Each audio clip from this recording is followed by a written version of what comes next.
മാരമംഗലം കാദേശ് മാർ ഗീവർഗീസ് സഹദ യാക്കോബായ പള്ളിയിൽ തിരുനാൾ ആഘോഷിച്ചു.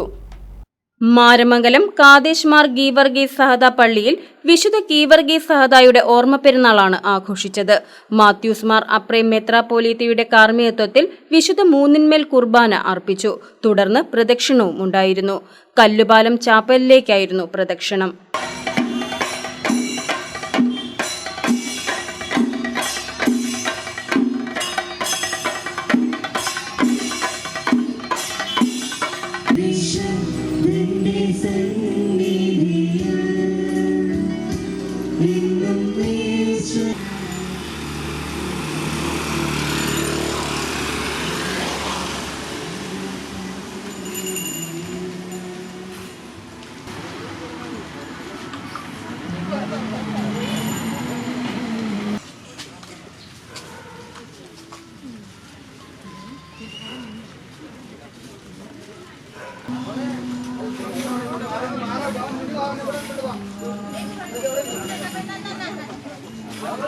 രണ്ട് ദിവസങ്ങളിലായാണ് പെരുന്നാൾ ആഘോഷിച്ചത്. വികാരി ഫാദർ മോൻസി നിരവത്ത് കണ്ടത്തിൽ, ട്രസ്റ്റിമാരായ വർഗീസ് കുര്യാക്കോസ്, റോയി ചാക്കോ തുടങ്ങിയവർ നേതൃത്വം നൽകി.